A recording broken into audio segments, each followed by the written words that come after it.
Salut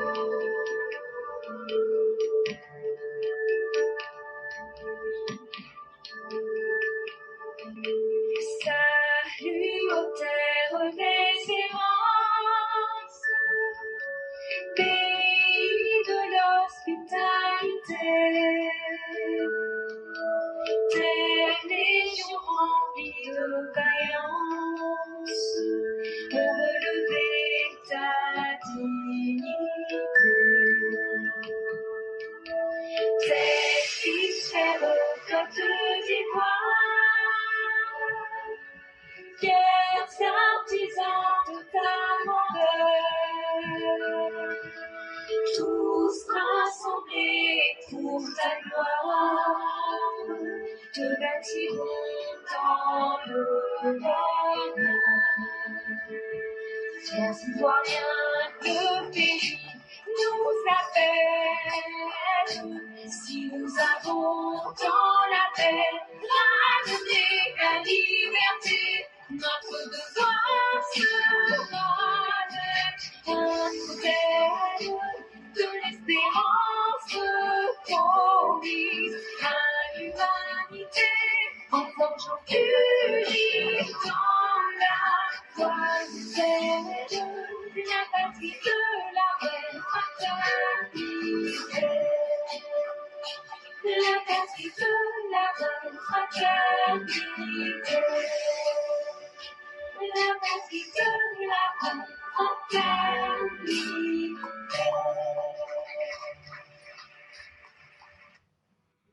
Bonjour mesdames et messieurs, bonjour chères auditrices, bonjour chers auditeurs, bonjour à tous les élèves de la classe Éclaireur Pro Vérité, bonjour à toutes les Mao et bonjour à tous les Chao de la classe Éclaireur Pro Vérité. Bienvenue en ce 2 mai 2025 sur votre plateforme préférée, là où nous cherchons à convaincre sans chercher à vaincre qui que ce soit, en donnant des preuves et des arguments et surtout en recevant davantage.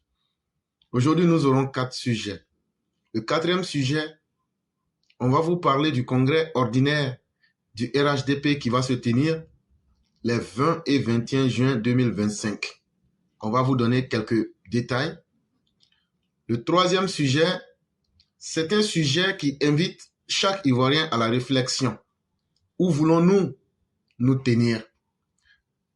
En français simple, qu'est-ce que chacun de nous veut pour lui-même et pour la Côte d'Ivoire?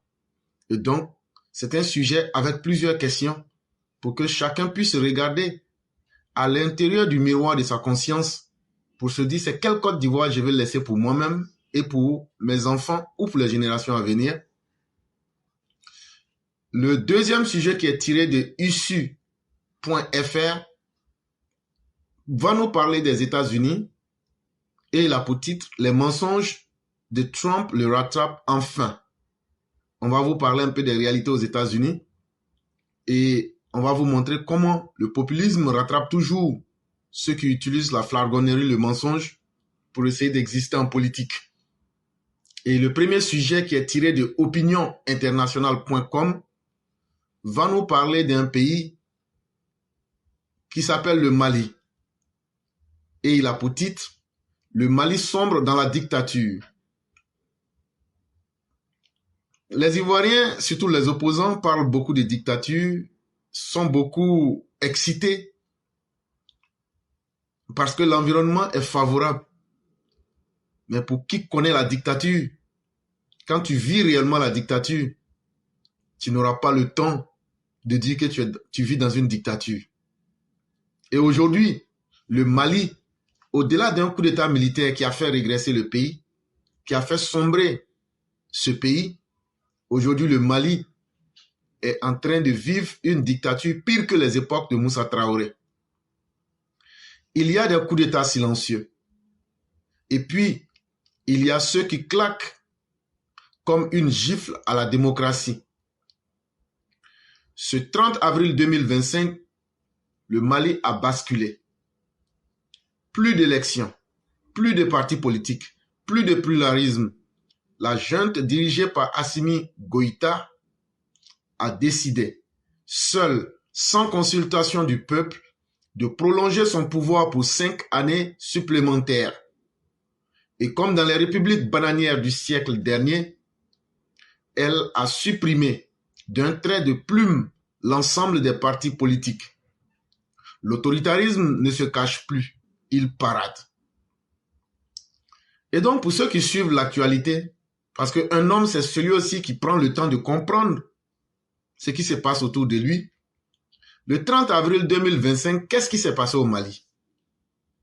Assimi Goïta, avec ses petits mignons, qui se font appeler les 5 voyous de Kati, ils ont décidé que, bon, les élections, ça ne représente rien. Et comme déjà, il y a eu un coup d'État et les Maliens ont applaudi, et donc, ils ont estimé que les Maliens sont tellement amoureux d'eux que eux-mêmes, là, ils peuvent se donner 5 ans. Donc, le 30 avril 2025, ils ont décidé, bon, il n'y aura plus de partis politiques. Il n'y aura plus d'élections. Il n'y aura plus de diversité politique, c'est-à-dire qu'il n'y aura plus des voix contraires à ce que la gente dit. Et pour couronner tout ça, pour rendre tout ça joli, ils disent encore que nous donnons 5 ans aux 5 voyous de Kati. On leur donne 5 ans gratuitement. Le peuple, eux, ils disent que le peuple leur a donné 5 ans. Donc, eux vont rester là. Et puis maintenant, ils vont diriger encore pendant 5 ans. Et là, nous sommes dans des scénarios dignes des républiques bananières, des républiques poubelles. Et avec ce genre de comportement, comment nous espérons que le noir peut se faire respecter? Et donc, aujourd'hui, c'est la dictature, l'autoritarisme, comme on dit chez nous, qui fait malin. Aujourd'hui, là, tous ceux qui sont des libres penseurs, tous ceux qui sont des personnes qui ont envie de changer leur pays à travers les idées, on vous fait comprendre que le Mali n'est plus un endroit pour vous. Entre-temps, le peuple est en train de subir les souffrances les plus atroces. Mais cela n'intéresse pas du tout ces bandits qui se sont incrustés à la tête de l'État, qui ont peur des élections et qui ont donc choisi la voie de la dictature. On pourrait croire à un scénario inédit. Il ne l'est pas. Depuis le 18 août 2020, date du premier coup d'État militaire contre le président Ibrahim Boubacar Keïta, le Mali n'a connu qu'instabilité et confiscation du pouvoir. En mai 2021, Assimi Goïta a retiré le putsch, cette fois-ci contre ses propres alliés de la transition. Depuis, Assimi Goïta n'a cessé de renforcer son emprise avec à peine l'ombre d'une légitimité électorale. Hier, il a franchi la dernière marche, celle de la dictature assumée. Donc, Assimi, avec son groupe, font leur premier coup d'État le 18 août 2020. Et ils enlèvent Ibrahim Boubacar Keïta. Et comme toujours, quand les putschistes sont raison de quelqu'un, on colle à cette personne-là tous les crimes du monde. Mais cela n'étant pas suffisant, en mai 2021, Assimi fait un coup d'État dans son coup d'État. Il trouve que le pouvoir est trop doux. Donc maintenant, lui-même là, il va s'asseoir dessus et puis il va croquer ça. C'est dans ça il est resté. Et ce n'était pas suffisant. Le 30 avril 2025, il vient faire encore un troisième coup d'État. Il dit il n'y aura plus d'élection. Et pour qu'il n'y ait plus d'élection là, il ne faut même pas qu'il y ait de partis politiques. C'est parce que quand on dit élection là, c'est parce qu'il y a parti politique. Donc si on annule tous les partis politiques, c'est pas fini. Donc, il devient maintenant le seul maître du terrain avec une dictature assumée. Mais ce qui trompe beaucoup de personnes, c'est ce que je disais, un chat ne peut donner naissance qu'à un chat. Tu ne vas jamais voir 2 chiens s'accoupler et puis vont accoucher poulet. Ce qui trompe beaucoup de personnes. Vous avez connu Modibo Keïta. Vous avez connu Moussa Traoré. Et vous venez de connaître Assimi Goïta. Vous allez me demander, mais quel est le lien? Bon, le lien, il est très simple. Le lien, quand le premier président du Mali fait son coup d'État, Modibo Keïta, il est vu comme quelqu'un qui va vraiment révolutionner le Mali. Il prend exactement les mêmes décisions stupides que vous avez vu Assimi et sa bande prendre. Nous quittons les organisations sous-régionales, nous quittons le franc CFA, nous préférons le manioc au pain beurré, nous préférons la souffrance, mais dans la dignité, nous demeurerons. Tout ça là, c'est bien beau. Mais en 1962, quand la réalité a chicoté dans leurs yeux, c'est la queue entre les jambes qui sont revenues. Mais Modibo Keïta que vous voyez là, c'est lui qui a formé les Moussa Traoré. Donc quand Moussa Traoré finalement prend le pouvoir par un autre coup d'État, il promet d'effacer tout ce passé sombre. Mais finalement, il se retrouve à faire pire que Modibo Keïta. Maintenant, le drame dans l'affaire, les Assimi que vous voyez là, ce sont des enfants. Leurs pères ont travaillé avec Moussa Traoré. Les 5 voyous que vous voyez là. En fait, l'armée au Mali, c'est un peu une armée de mannequins où tu peux faire venir ton enfant parce que tu étais là. Donc, les Assimi là sont rentrés dans l'armée malienne par héritage. Comme leurs pères étaient des proches de Moussa Traoré, enfants de militaires, ils ont grandi dans les camps. Donc, ce qui est l'idéal pour eux, là, c'est de répéter ce qu'ils ont vu, ce qu'ils ont, quand ils ont grandi, ce dans quoi ils ont vécu, là. C'est ça qui est pour eux la réalité.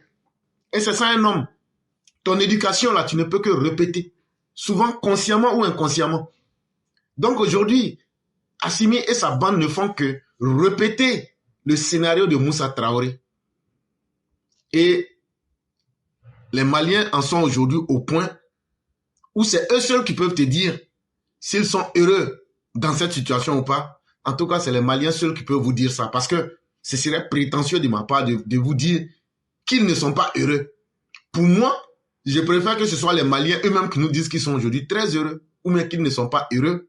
Mais en tout cas, quand tu fais un lien et un rapprochement, tu vois clairement la réalité en face de toi. Ça veut dire quoi? Ça veut donc dire que de 1960, avec le lien que je viens de vous faire de Modibo Keïta à Moussa Traoré, en passant aujourd'hui par Assimi, on quitte de 1960 pour nous retrouver en 2025. Ça veut dire quoi? Ça veut dire que rien n'a changé au Mali.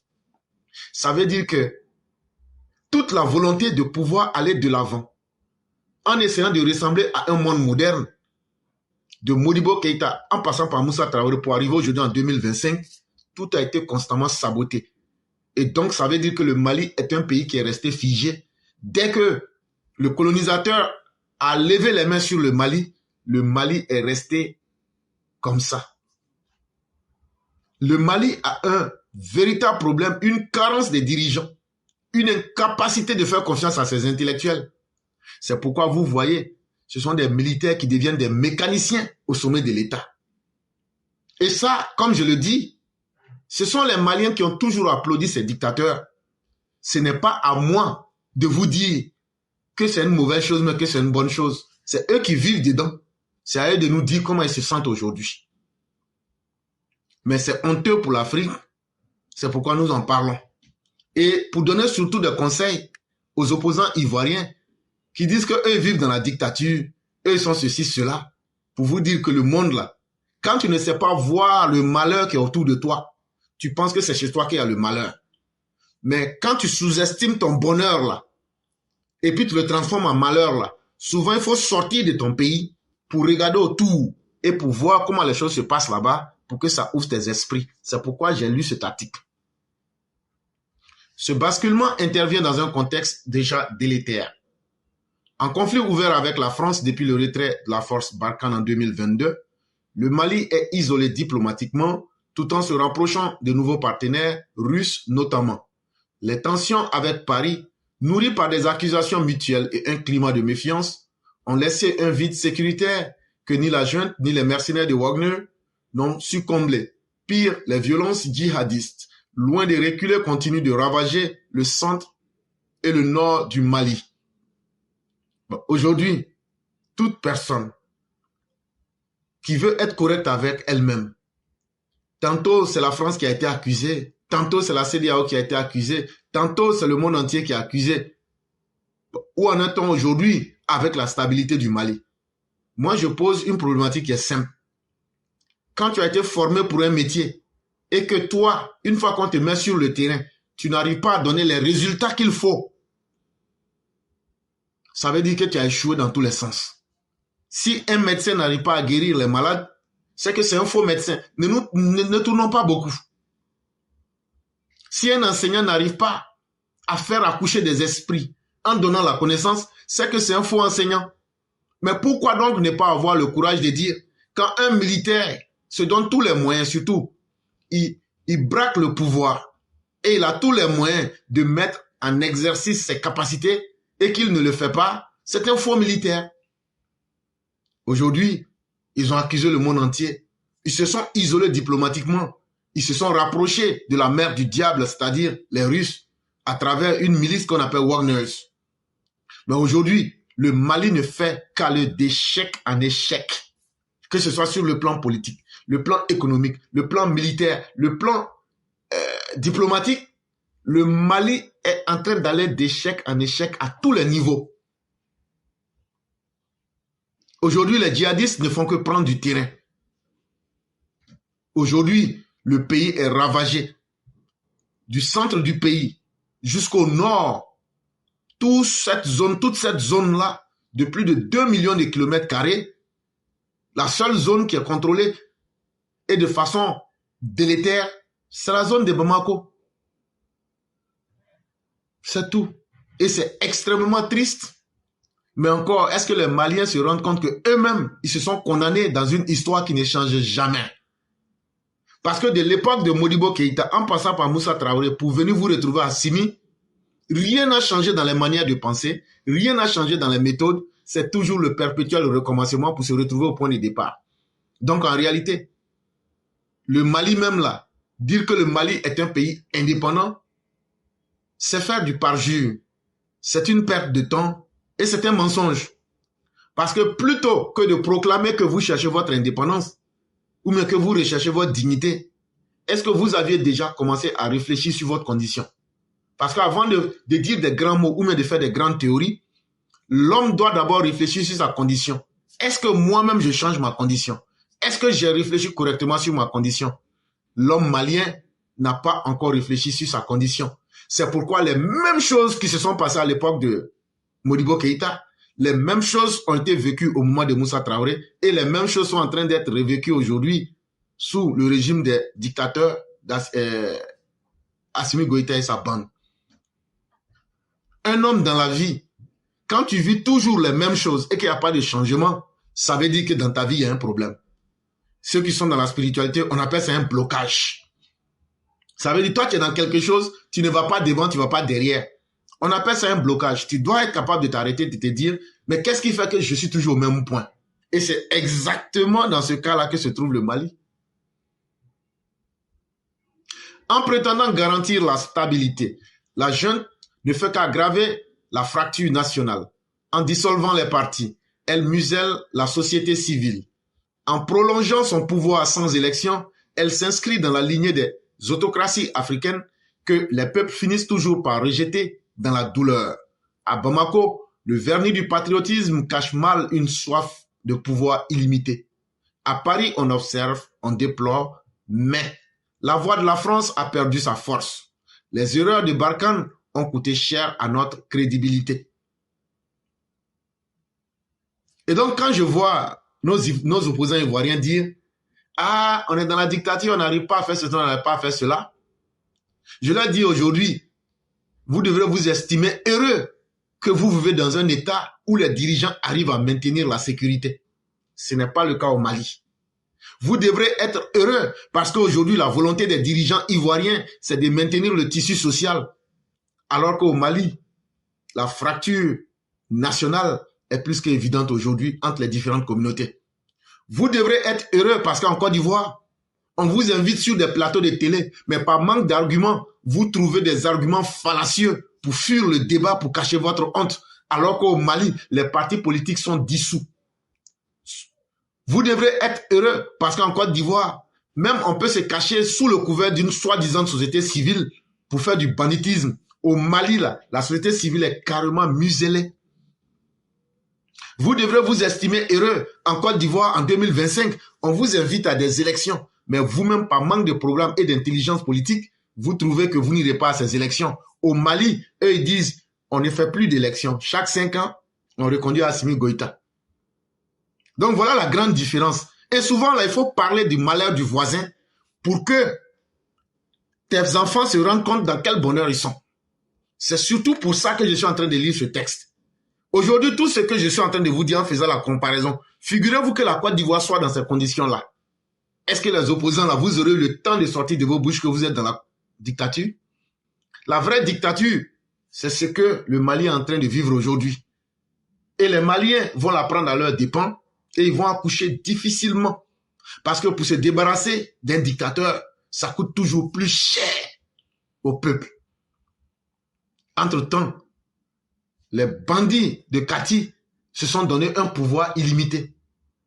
Aujourd'hui, l'opinion internationale n'a plus grande chose à dire. Parce qu'à la fin de la journée, chacun est maître de son destin. Si tu décides toi-même là de te mettre en enfer pour te rôtir, on va te regarder là-dedans. Et c'est justement ça qui arrive aujourd'hui. Le Mali ne mérite pas cette dérive. Son peuple, courageux, résilient, aspirait à une sortie de crise par la voie diplomatique et démocratique. Et justement, c'est pour atteindre ces objectifs-là qu'ils ont simplement quitté la CEDEAO. Parce qu'ils ne veulent pas organiser d'élections. Et c'est la raison simple, pure et dure. Mais aujourd'hui, ils ont réussi ce modèle-là. J'invite tous les opposants ivoiriens à aller peut-être passer une semaine à Bamako, ou même au Burkina Faso, ou même au Niger, et de venir nous dire si vraiment ces pays-là sont des modèles, comme on a vu Laurent Gbagbo envoyer des gens. Donc, si vraiment ils sont sûrs de ce qu'ils sont en train de faire, les opposants ivoiriens, est-ce que c'est pas mieux qu'on va copier ce modèle malien en Côte d'Ivoire? Le Mali se retrouve enfermé dans une spirale autoritaire sous prétexte d'ordre et de sécurité. Et donc quand on leur demande, mais pourquoi vous êtes en train de faire la dictature? Vous êtes en train d'être autoritaire. Vous êtes en train de vous comporter comme des tyrans. Ils vous disent, non, non, non, c'est pour maintenir l'ordre et la sécurité. Mais la question qu'on leur pose, est-ce que vous arrivez à maintenir cet ordre et cette sécurité? La réponse est non. Comme souvent, la dictature entre par la porte du chaos au nom de la nation. Mais tôt ou tard, elle en payera le prix. Mais ce que Assimi oublie, c'est que quelle que soit la force d'une dictature, elle sera balayée un jour et d'une manière qu'elle ne l'espère pas. Et l'exemple le plus concret qui est là, c'est l'exemple de Bachar al-Assad en Syrie. On peut aussi leur citer l'exemple même de Kadhafi. On peut leur citer plusieurs exemples. Ce n'est que peine perdue. Mais cette situation aussi doit rappeler la faillite même des intellectuels du Mali, des hommes intelligents du Mali. Parce que c'est ça la différence. Il faut trouver des gens suffisamment intelligents qui se mettent au-dessus de toutes les réalités et qui apportent un jugement sans état d'âme. C'est ce qui aide beaucoup. Et entre-temps, au Burkina Faso, les choses deviennent encore plus intéressantes. Aziz Kongo, c'est le petit frère du Moro Naba. Le Moro Naba, là, c'est une autorité morale au Burkina Faso. Ça veut dire, il est le chef de Mossi. Contrairement à ce que les gens pensent, au Burkina Faso, quand on appelle un pays les Mossi, il y a plusieurs ethnies au Burkina Faso. C'est comme la Côte d'Ivoire, il y a plusieurs ethnies. Mais les Mossi sont ceux qui sont connus pour avoir une organisation sociale et politique beaucoup plus organisée que les autres. Et donc, ça donne l'impression qu'ils sont les plus puissants. Et pendant très longtemps, ceux qui ont dirigé le Burkina Faso, beaucoup étaient Mossi. Et donc, ils étaient toujours proches du Moro Naba. Ça donnait donc une crédibilité au Moro Naba. Et donc, il est considéré comme quelqu'un qui apporte ses idées à ceux qui sont toujours au pouvoir et sa voix est respectée. Mais comme lorsqu'on s'inscrit dans un coup d'État, quand on a braqué le pouvoir, il n'y a plus aucune règle qui peut nous empêcher de faire ce qu'on veut. Donc, la semaine passée, sous prétexte qu'il y a eu coup d'État, alors que c'est faux, ils étaient en train de faire le nettoyage d'officiers, j'ai déjà expliqué. Et donc, les différentes sections de l'armée se sont rébellées. Ils disent trop, c'est trop. Donc, aujourd'hui, ce qu'ils trouvent comme argument, Aziz Zongo, là, c'est le petit frère du Moro Naba. Ils sont allés et M. Pagmoda, je vous ai déjà parlé de lui ici. C'est lui qui est le chef des escadrons de la mort de Ibrahim Kaka. Ils sont allés arrêter le petit frère du Moro Naba. Ils l'ont fait arrêter par les escadrons de la mort sur ordre de Ibé Kaka. Et ils l'ont conduit dans un centre de torture à Ouaga 2000. Et donc, c'est ça qu'on appelle la dictature. Et quand nos opposants disent qu'ils sont dans la dictature, je souhaite que ce qui arrive au Mali, au Burkina, que la même chose leur arrive. Et comme ça, ils vont vraiment bien vivre. Comme ils disent qu'ils aiment ce qui se passe au Mali là. Gbagbo l'a dit plusieurs fois. Et c'est là que les peuples maliens burkinabés devraient comprendre que Laurent Gbagbo là, je l'ai toujours dit, quand tu vois le PPACI, ou même les gens du FPI dire que toi, ce que tu es en train de faire là, eux ils t'aiment là, c'est qu'ils sont en train de t'aider à creuser ta tombe. Voilà ça maintenant. Les Burkinabés, les Maliens là, tous ceux qui vous encouragent là, où ils sont aujourd'hui, ils vous regardent seuls là-dedans. Et le Moro Naba va réfléchir plus d'une fois cette fois. Sujet numéro 2. Les mensonges de Donald Trump le rattrapent enfin. Quand tu viens au pouvoir par le mensonge, la violence, la turpitude, tôt ou tard, la réalité s'impose à toi. Donald Trump, connu pour son talent à manipuler la vérité, fait face à des défis importants dans sa narration actuelle. Donc aujourd'hui, là, mère salut aux États-Unis. Tous ceux qui sont aux États-Unis ici, là, comme moi, là, tout le monde sait, quand le soleil sort, là, le soleil n'est jamais sorti au centre pour aller se coucher au nord. Aujourd'hui, là, si la vie est belle pour nous, là, chacun de nous sait. Chacun de nous sait que ce qu'il payait à $1 aujourd'hui, là, il paye ça à plus de 7 ou même $8 aujourd'hui. De la manière, si les choses ont changé, mais les choses n'ont pas changé, là, nous tous, on sent ça aujourd'hui. Donc, quand un dictateur, qui est un incapable, sort pour venir changer la réalité, pour toujours manipuler la vérité, on s'assoit et puis on le regarde et puis on dit on a compris. Mais les faits sont ce qu'ils sont et tout le monde voit. Ces récents commentaires sur les tarifs ont révélé des incohérences, notamment lorsqu'il a admis que sa guerre commerciale pourrait augmenter les prix des produits aux États-Unis. Bon, voilà quelqu'un qui se lève un matin, qui dit, comme je suis le président des États-Unis, c'est suffisant pour être le président du monde. Voilà quelqu'un qui ne comprend pas que pour être le président du monde, là, il faut aussi être le gendarme du monde. Ça veut dire celui qui doit mieux se comporter que tout le monde avant de donner des ordres aux autres. Voilà quelqu'un qui veut être le gendarme du monde, mais qui veut brutaliser, brigander les gens. Matin, quand il se lève, toi, je te donne 25% de taxes douanières. Toi, je te donne 50. Toi, je te donne 200. En faisant ça, la Chine lui a montré qu'ils ne sont plus dans la distraction. La Chine lui a montré la vraie place des États-Unis. Et finalement, Donald Trump, il a replié. Et on lui a dit, ce que tu es en train de faire là, ça va faire que les raisons pour lesquelles ceux qui t'ont voté là, parce qu'ils trouvaient que la vie est chère là, c'est les mêmes raisons, tu es en train de rendre ça 10 fois plus dur. Et les gens ne vont pas te faire cadeau. Finalement, lui-même, dans ses récents commentaires, il a reconnu que sa guerre commerciale peut faire ou bien pourrait faire augmenter les prix des produits aux États-Unis. Et déjà, je peux vous le dire, les prix ont augmenté sans état d'âme. Ce changement de ton contraste avec sa promesse de rendre l'Amérique plus abordable. Et c'est ce que nous disons aux uns aux autres. Et moi, je suis très heureux de ce qui arrive actuellement. Parce que, quand par racisme, quand par ignorance, on s'en va voter des gens là, voilà exactement ce à quoi il faut s'attendre. Les incultes et les ignorants politiques comme les Laurent Gbagbo, comme les Donald Trump là, quand vous les votez parce qu'ils savent parler là, le fait qu'ils savent, de la manière ils savent parler là, c'est comme ça ils sont vauriens dans la réalité.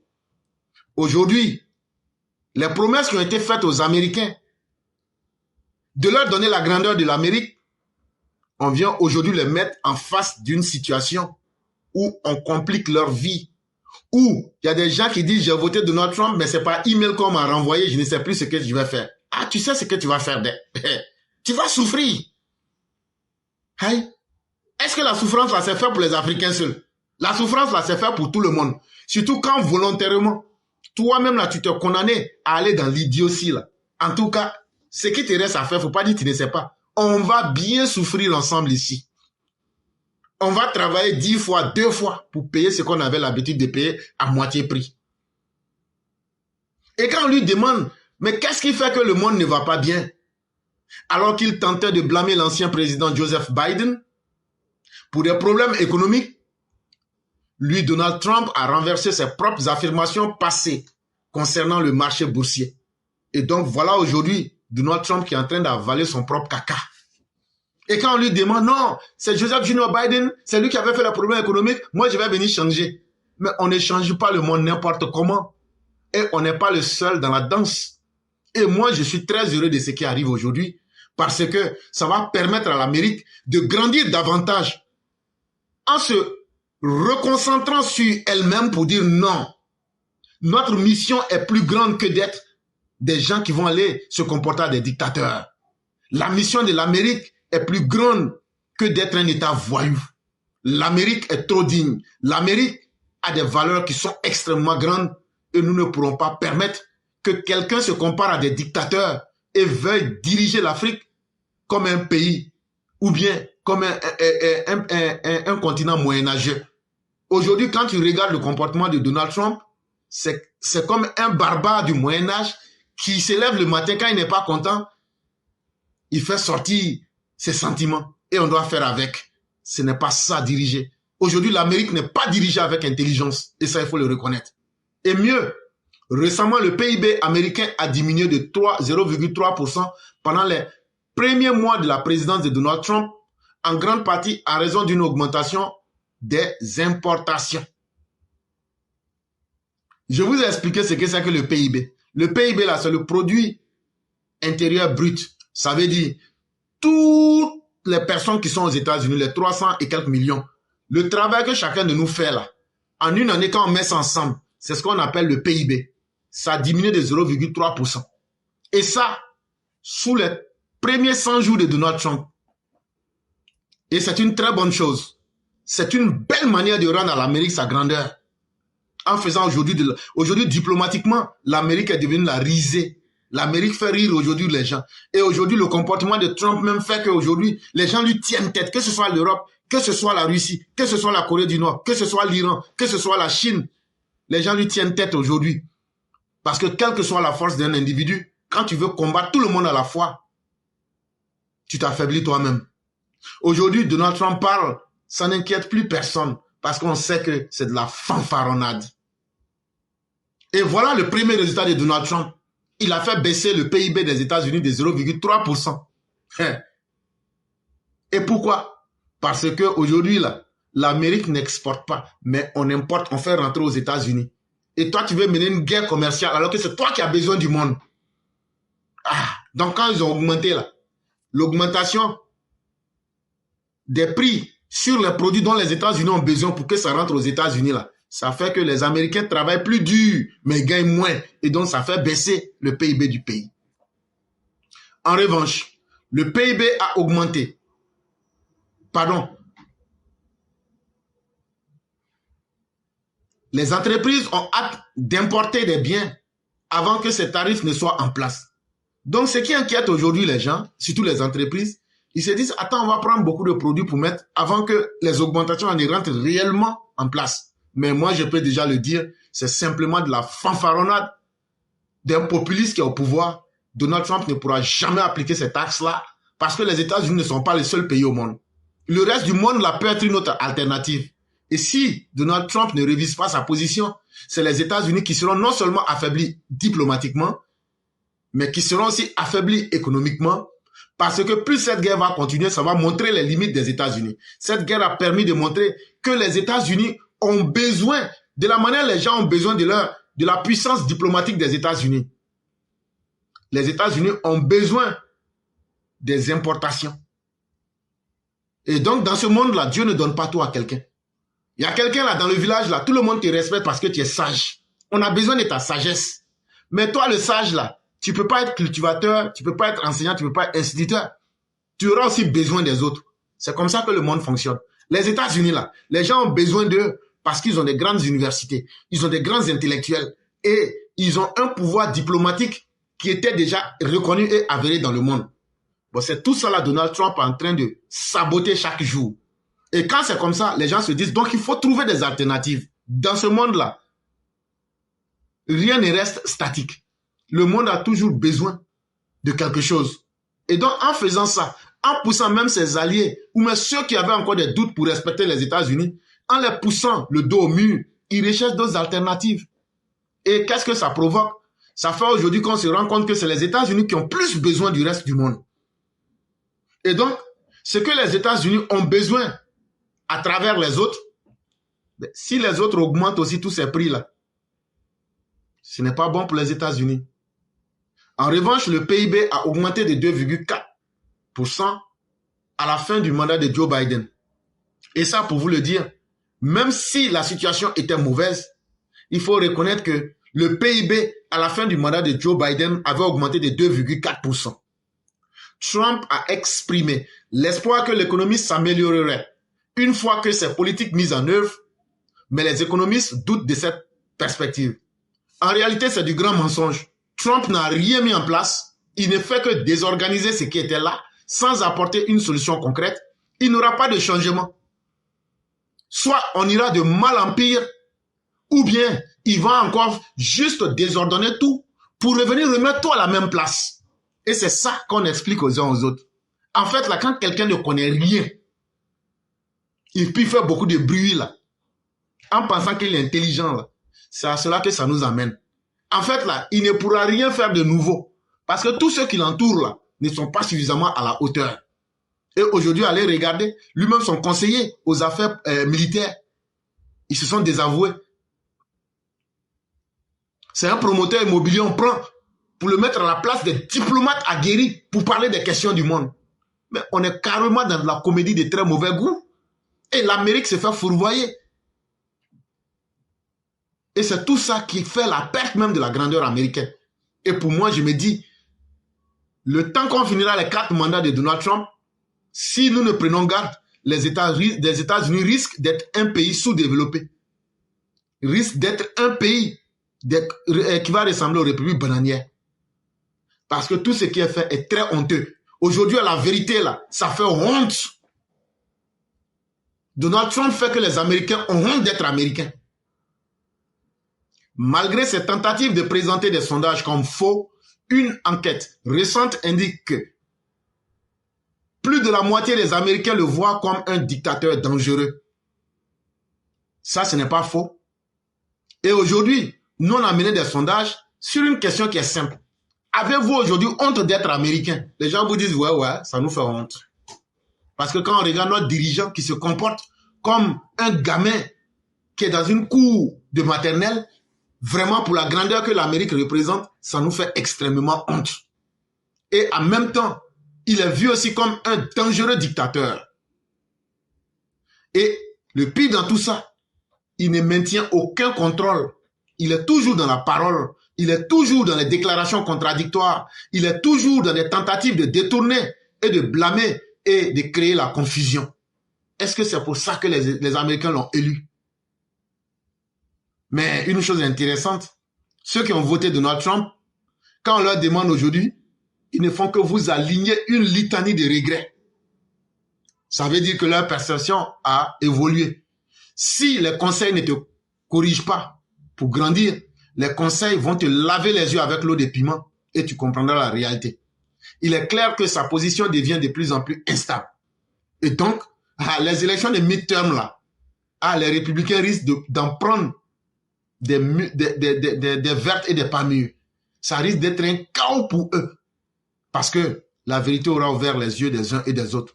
Même quand on est un grand pays, qu'on met n'importe qui à la tête d'un grand pays, on devient un peuple n'importe quoi. Le comportement du dirigeant peut ternir l'image de tout un système. A contrario, en Côte d'Ivoire, nous avons un petit pays. Mais chaque fois qu'on a eu des dirigeants de qualité, le pays devient grand. Et quand le pays devient grand, vous voyez tous les ennemis qui se réveillent. Mais quand on a choisi des dirigeants moribonds, comme les Laurent Gbagbo, les Bédié et autres, le pays tombe et devient plus petit que le mot lui-même. Et donc faisons beaucoup attention. Sujet numéro 3. Ivoiriens, où voulons-nous nous tenir? Chers Ivoiriens, dans tout ce qui se passe dans le monde aujourd'hui, avec tout ce qu'on vous dit là, si vous suivez du premier sujet au deuxième sujet, où vous voulez rester? Vous voulez être de quel côté de l'histoire aujourd'hui? C'est cette question qu'on va vous poser. Mamadou Dao, en sa qualité de citoyen ivoirien, pose une question importante. Où voulons-nous nous tenir? C'est une question simple en apparence, mais vertigineuse quand on la regarde en face. Quand tu poses la question comme ça, les gens vont dire, mais il est en train de parler de quoi? Oui, parce que si tu ne lèves pas ton esprit pour comprendre les réalités, tu vas penser que c'est une question qui est simple. Et puis tu vas penser que c'est aussi une réponse qui est simple. Mais non, quand tu prends le temps de t'asseoir, et puis de réfléchir, et puis tu regardes même la réalité en face, c'est là que tu vois le vrai nœud du débat. Parce que dans cette question-là, tu te retrouves en face du miroir de ta conscience. Est-ce qu'il faut observer le silence pour bien réfléchir? La Côte d'Ivoire aujourd'hui, où? Et où est-ce que nous voulons nous situer? Est-ce qu'on veut être parmi les pays comme le Mali, le Burkina? Ou bien est-ce qu'on veut être parmi les pays qui veulent grandir? Est-ce que nous voulons toujours continuer à copier notre histoire en restant dans la haine, dans le tribalisme, dans la turpitude politique, dans la segmentation des classes où ce sont des individus qui dirigent et qui ont toute l'économie du pays et la moitié, sinon la grande partie du pays est dans la souffrance? Dans cette petite question-là, c'est toutes ces questions-là qui peuvent traverser vos esprits qu'on demande. C'est quel monde je vais laisser à mes enfants? Est-ce que je vais laisser un monde instable et leur dire, en tout cas, moi je ne pouvais rien faire? Ce sont aussi nos biais déguisés en certitude. Dans cette même question-là, il y a beaucoup de choses. Pour moi, c'est la vérité. Mais est-ce que ce ne sont pas des certitudes qui sont déguisées dans ma manière de voir? Est-ce qu'il faut rester sur ma position, sur mon point de vue, sans chercher à élever mon esprit? Est-ce que ce ne sont pas mes malaises que j'ai étouffés pour en faire des vérités cachées dans un silence? Est-ce que je ne maquille pas mes douleurs dans une pudeur pour dire que les plus grandes douleurs sont muettes? Est-ce qu'il faut se taire sur mes douleurs alors que je peux les corriger en prenant des actions? Est-ce qu'on va préférer que l'histoire que chaque Ivoirienne et chaque Ivoirien devrait construire, est-ce qu'il faut accepter de ne pas voir le côté sombre de notre histoire et de chercher à y apporter de la lumière? Est-ce qu'il ne faut pas prendre le temps d'affronter ce qui nous gêne avec courage et autorité pour essayer de trouver des solutions définitivement? À la réalité, nous doutons, nous vacillons, nous hésitons. Pourtant, la réalité, elle s'impose à nous. Si nous voulons évoluer, il faut reconstruire cette réalité à partir de l'homme, à partir de l'environnement, à partir des idées et à partir aussi de l'idéal que nous voulons pour nous-mêmes, pour notre communauté, pour notre pays. Est-ce que l'oubli ne sera pas un confort face à l'urgence politique? Est-ce qu'on ne ferait pas semblant d'oublier que, comme un malade qui rentre aux urgences, il y a des problèmes comme la xénophobie, comme aujourd'hui le confort que tirent certains hommes politiques malhonnêtes à profiter de la misère du peuple? Est-ce que ce ne sont pas des urgences politiques qu'il faut maintenant traiter alors que nous avons pendant trop longtemps fait semblant de nous cloîtrer dans le confort de l'oubli en faisant semblant d'oublier, mais le problème continue toujours. Est-ce qu'on va toujours continuer à diviser, fragmenter, morceler, segmenter, instrumentaliser notre propre histoire? Et qui va écrire notre histoire à notre place? Est-ce qu'on va écrire notre histoire ensemble? Ou on va écrire notre histoire? Chaque communauté va écrire sa propre histoire. Le Nord écrit sa propre histoire. L'Est, l'Ouest, le Sud et le Centre écrivent sa propre histoire. Serait-il mieux que nous écrivions ensemble ou que chacun écrive sa propre histoire? C'est là que chacun doit se situer. C'est là qu'on a besoin des gens courageux.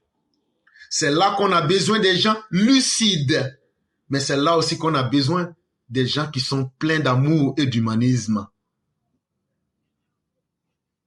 En tout cas, si nous pensons que la Côte d'Ivoire doit être une nation, avec un destin qui nous soit tous commun,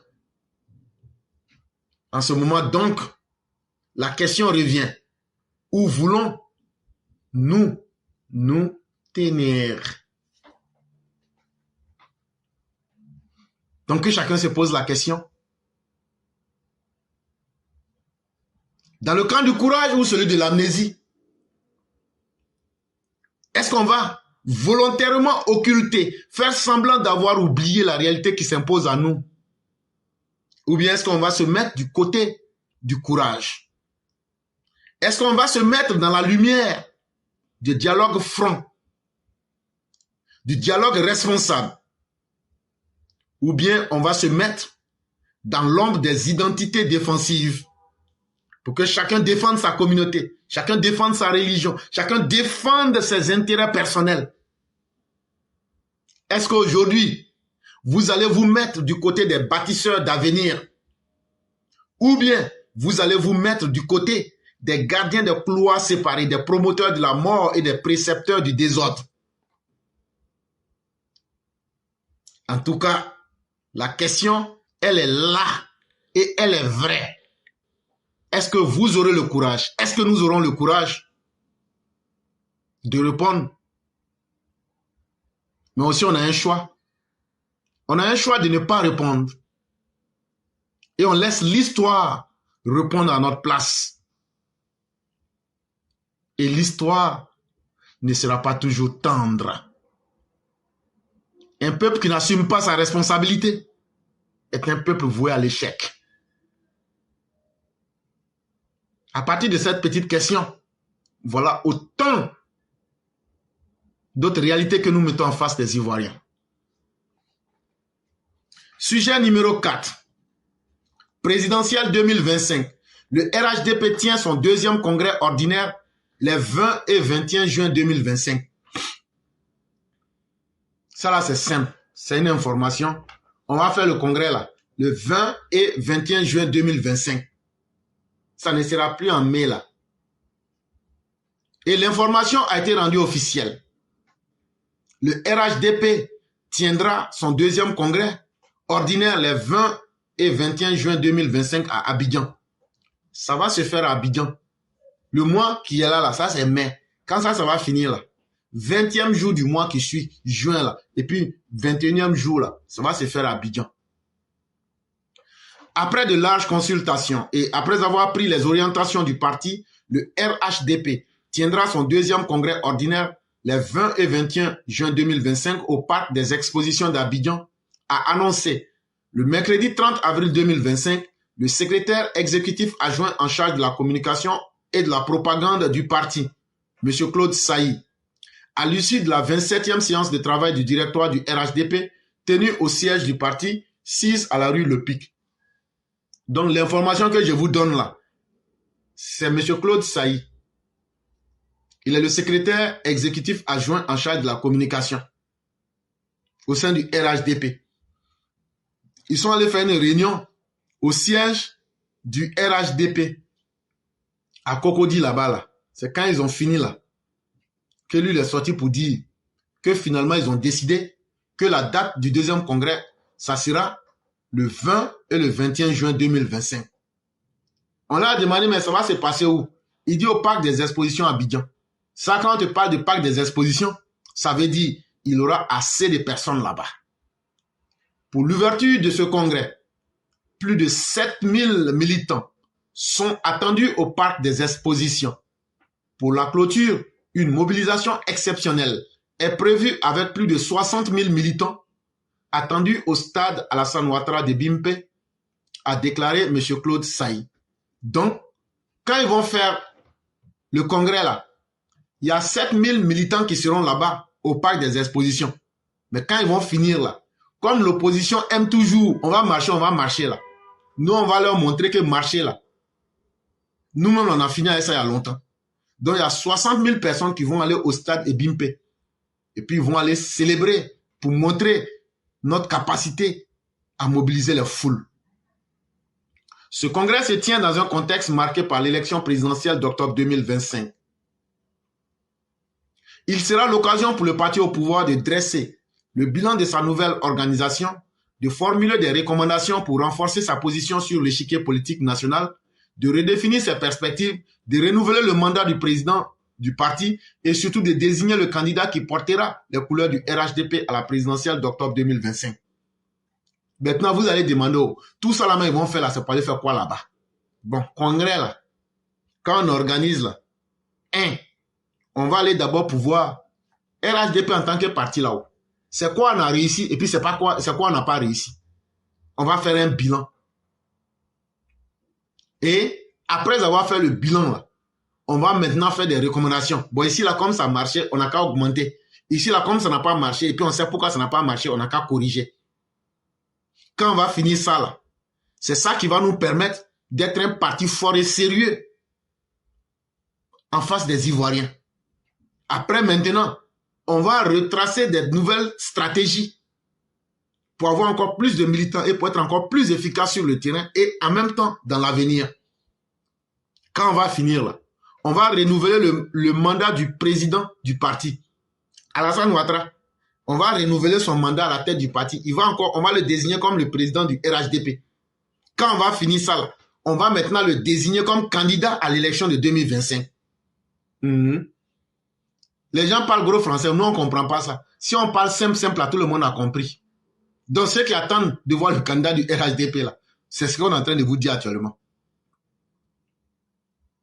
Pour la préparation de cette grande rencontre, le ministre de l'Équipement et de l'Entretien routier, Amédée Kouakou, membre du directoire, est nommé président du comité d'organisation.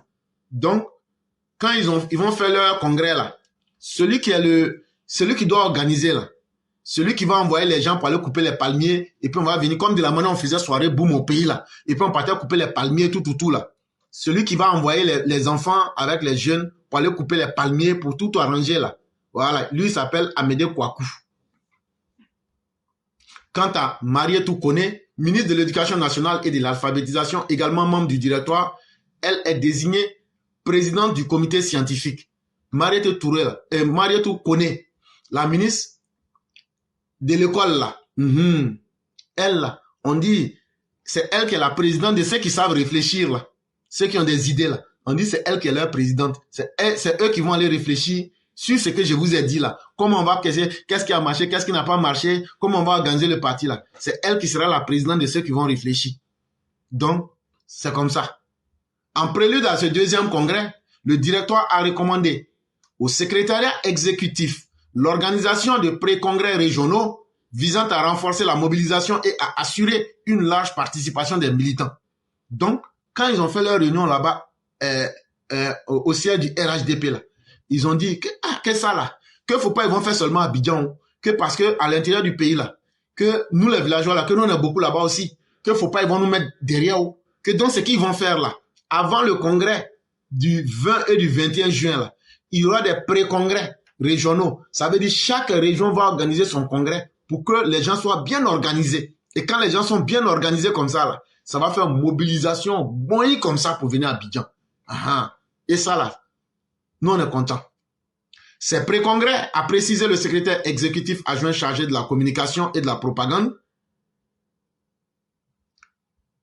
Donc là, tout ce qu'on dit là, secrétaire chargé de la communication et de la propagande, c'est Claude Saï, c'est Yacouba. C'est Yacouba. Il faut transformer ça par Yacouba. Donc là, les Yacouba disent que ces pré-congrès se tiendront du 17 au 15 juin dans les 47 coordinations à l'intérieur du pays, puis dans celle du Grand Abidjan. Donc, comme le RHDP, là, dans le pays, là, nous avons 47 coordinations. Dans les régions, là, il y a 47 grands groupes. Là. Chacune de ces grandes coordinations va organiser son pré-congrès. Et après, maintenant, on va organiser le congrès même d'Abidjan. Et donc, les pré-congrès, là, vont se faire du 17 mai au 15 juin. Après la création du Parti unifié le 16 juin 2018, le RHDP avait tenu son premier congrès ordinaire les 25 et 26 janvier 2019. Le congrès que vous allez voir là, ça sera le deuxième. Mais le premier congrès qu'on a tenu, quand on s'est mis ensemble et puis on était RHDP là, c'était le 16 juillet 2018. Et donc, c'est finalement le premier congrès a été organisé du 25 au 26 janvier 2019. Et c'est là-bas que le président Ouattara avait été désigné comme président du RHDP. Il avait aussi été désigné comme candidat du RHDP. Et c'est dans ce mandat-là qu'il est jusqu'à aujourd'hui. Et donc nous disons à chacun, à chacune, restons déterminés et mobilisés pour la cause du parti. Et on va terminer surtout avec ces informations-ci à l'attention de nos opposants qui doivent très bien écouter ce que nous leur disons. Que vous pensez que cette élection va se dérouler dans un climat apaisé, malgré toutes ces tensions, malgré le fait que les gros candidats n'ont pas pu être candidats, n'ont pas. Mais il ne faut pas avoir du mépris pour les autres candidats. Hein. Vous avez Simone Veil-Gbagbo qui est une figure historique de l'opposition et qui est candidat. Vous avez Jean-Luc Bion qui est candidat. Il faut respecter tous les candidats. Moi, je respecte tous les candidats. Quand vous prenez le cas de M. Thiam qui a raconté beaucoup de choses, beaucoup de contre-vérités, qui ose dire que comme 99% des Ivoiriens, lui avait une méconnaissance de la loi. Madame, vous trouvez ça sérieux que quelqu'un qui depuis 2 ans est candidat à une élection présidentielle vienne dire qu'il ne connaissait pas les lois qui régissent la participation à l'élection présidentielle? Soit il est de mauvaise foi ou c'est de la légèreté. Et donc, et qui met 16 mois avant de renoncer à une nationalité, alors qu'il aurait fallu qu'il renonce à temps à cette nationalité pour être candidat. Je pense qu'il faut être sérieux. Vous pensez que les Ivoiriens comprennent tout cela et qu'ils iront au scrutin serein? Les Ivoiriens aspirent à la paix. Les Ivoiriens ont été souvent traumatisés par ce qui s'est passé en 2010. Les Ivoiriens aspirent à la paix. D'ailleurs, en 2020, cette opposition n'a pas réussi à mobiliser l'opinion en sa faveur, et je ne vois pas comment cette fois-ci ils pourront le faire. Et dire que, en dépit donc de tout ce qui est dit, M. Tidjane Thiam, et je voulais donc le rappeler, fait face à ses propres turpitudes. Il n'a qu'à s'en prendre à lui-même. Ce sera le mot de la fin. Merci beaucoup, Mamadou Touré, ministre de la Jeunesse et porte-parole adjoint du gouvernement. Merci d'avoir répondu à nos questions. C'est la fin du Journal de l'Afrique. Restez avec nous, l'info continue sur France 24. Ce message s'adresse aux xénophobes ivoiritaires, les nazis tropicaux de la Côte d'Ivoire. Ce sont ces nazis-là, en voyant juste les gens, ils les donnent des origines.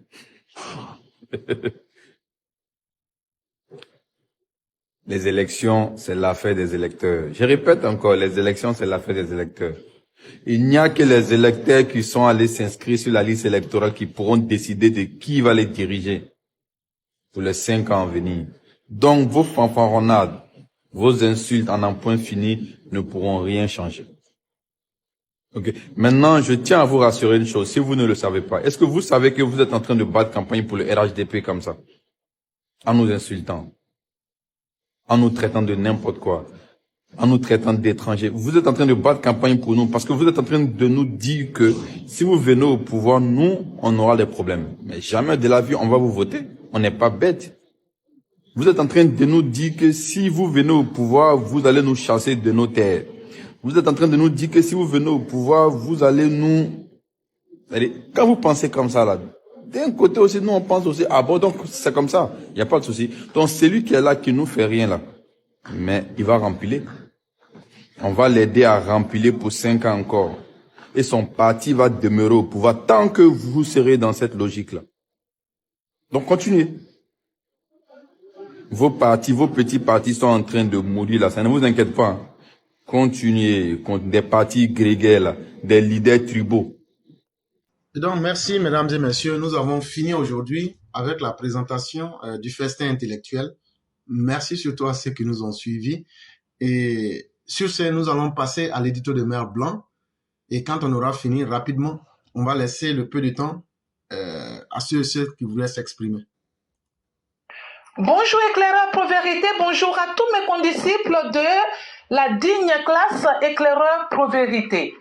Mon édito aujourd'hui a pour titre « Ces petits détails aux effets toxiques ».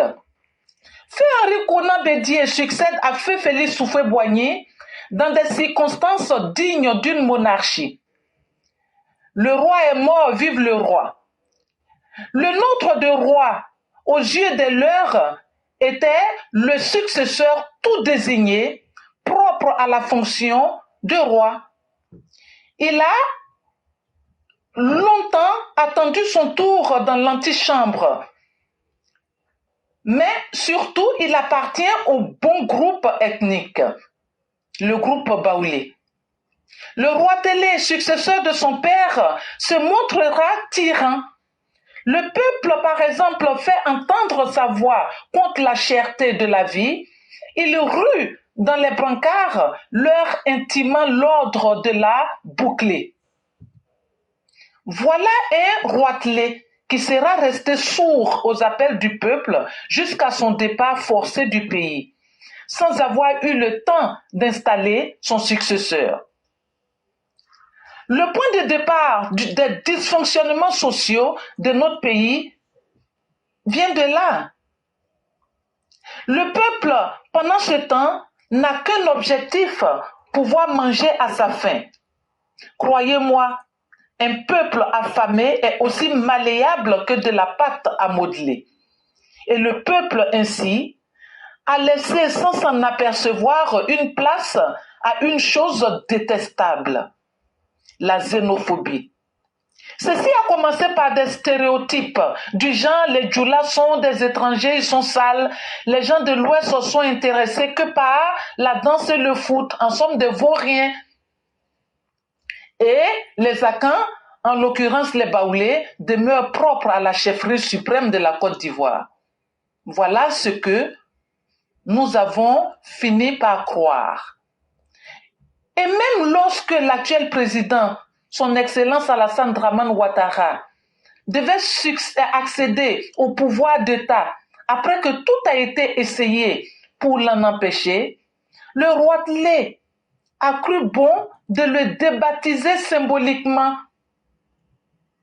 avant qu'il ne devienne président, comme pour le laver d'une certaine souillure, pour le baouléniser en somme. Il va l'appeler Allah Insan.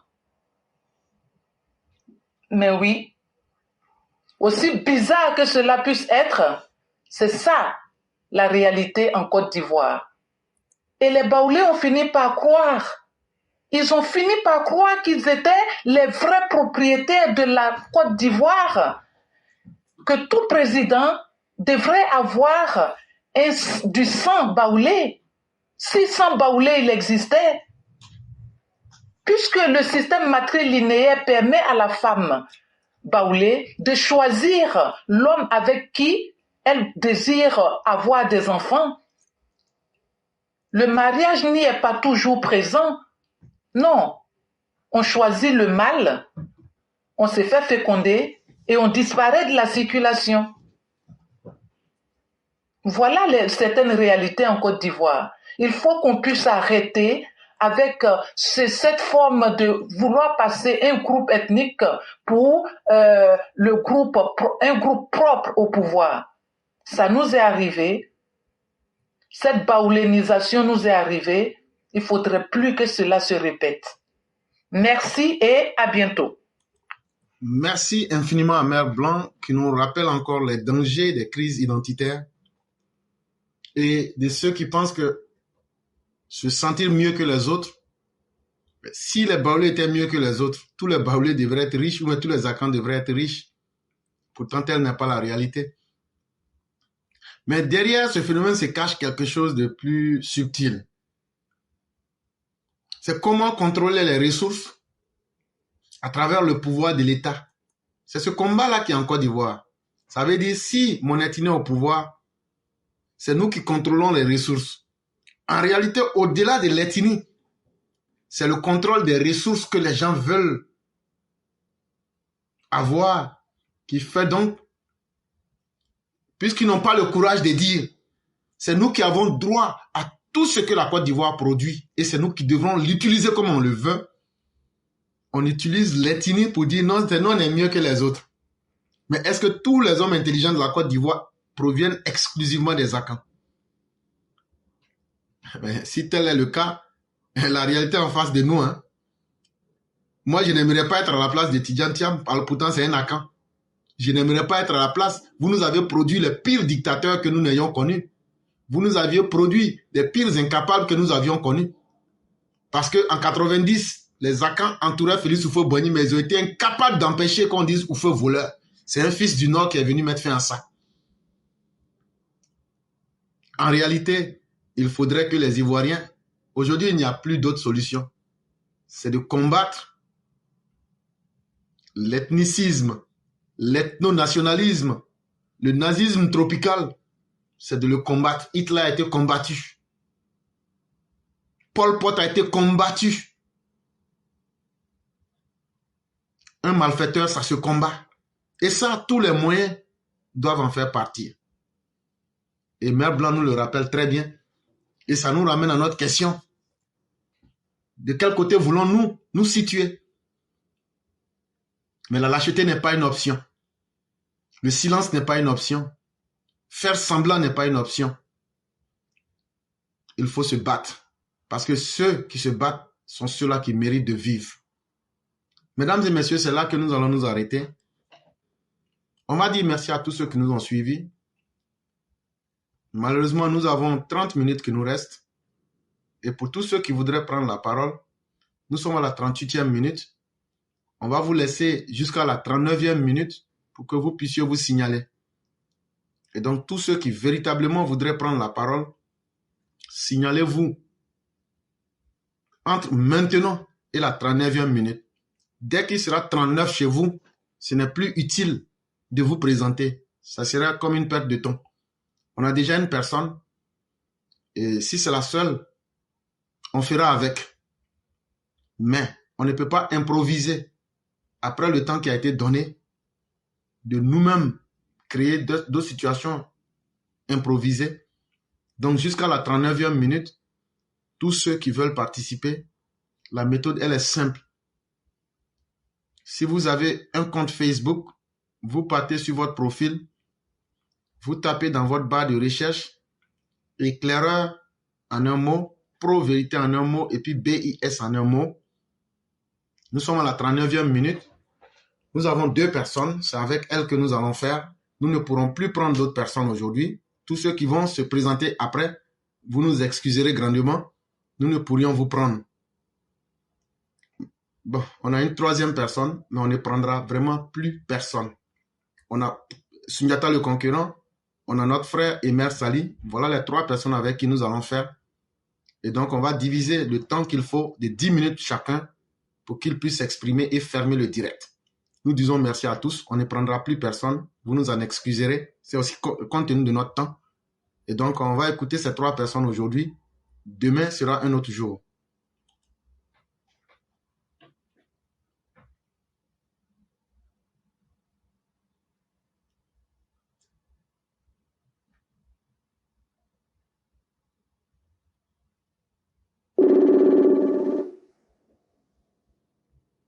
Allô? Allô? Oui, bonjour, cher frère. Comment allez-vous? Bonjour, oui, ça va bien chez vous? Dieu merci, tout va bien. Donc, on va vous laisser vos 10 minutes. Ok, parfait. Merci beaucoup de me donner la parole. Cher parent, Éclaireur vient de dire, hein, méfiez-vous des manipulateurs. Méfiez-vous des gens qui font de la propagande. Il a parlé de l'exemple de Trump. Et les exemples comme pour Trump là, il y en a plein en Côte d'Ivoire. Les politiciens qui sont prêts à travailler pour vous sérieusement là, pour vous donner, qu'on appelle ça, l'honneur là. Les propagandistes vous disent d'aller voir ailleurs. Les propagandistes vous disent de eux les suivre. au moment où on va se rendre compte là, c'est trop tard. Voici un propagandiste, Assali Tchomoko.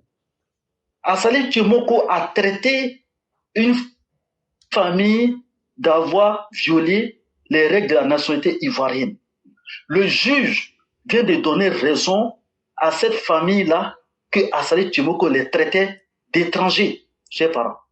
Ce monsieur Assali Tchomoko là, qui se fait passer pour quoi? Du député du peuple.